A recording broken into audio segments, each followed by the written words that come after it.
Good morning, good afternoon, good evening, depending on when you watch this week's Central Connection. It is good to be back with you this week after being on vacation last week. My family had a great time down in Gulf Shores. But it's always good to be back home. Well, on this news front, you may have read that the U.S. Department of Justice has opened an investigation into the Southern Baptist Convention, which includes multiple entities.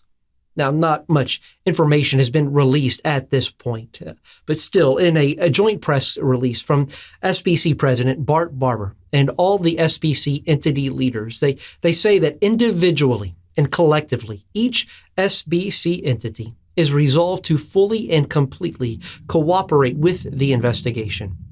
At this past June's SBC annual meeting, the messengers overwhelmingly approved recommendations for addressing and preventing sexual abuse in the SBC. We don't know the extent of the DOJ's investigation and what will come from it, but I will point you to a post from our own KBC Executive Director and Treasurer, Todd Gray. Todd encouraged us to be prayerful, to be united, and vigilant. I'll include links to several helpful articles in the Central Connection. Well, God has been at work at Central Baptist Church over these past few weeks. I had the privilege to baptize Morgan Parker a few weeks ago and Brendan Gollenstein this past Sunday. We've had some powerful worship services, and I also anticipate this Sunday to be one.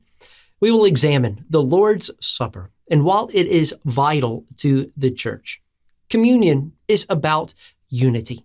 It unifies us to Jesus and to each other. We will also take the Lord's Supper during this service. Now, I know there are several people that are homebound and unable to attend weekly worship.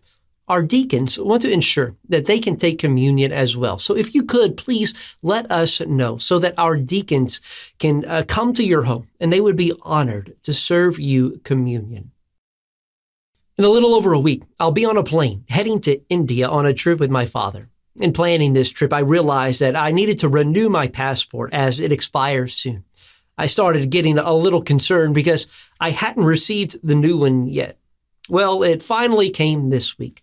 This is my third passport, and I pray that I can get several others throughout my life. I showed my daughter O'Reilly the passport, and I read the proclamation that's on the first page.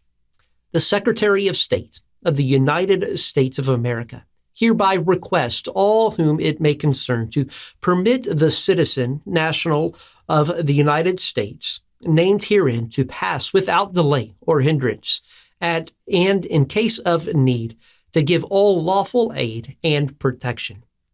The passport symbolizes that I am a citizen of the United States and that I have certain rights and privileges. So as followers of Jesus, each of us has a passport that never expires. We are citizens of heaven. And as honored as I am to be a citizen of this great country, my true allegiance is to God. The privileges that we have as kingdom citizens are too many to put on paper. So be proud of your citizenship, both earthly and heavenly. Well, thanks for watching this Central Connection. I hope to see you on Sunday. Until then, God bless.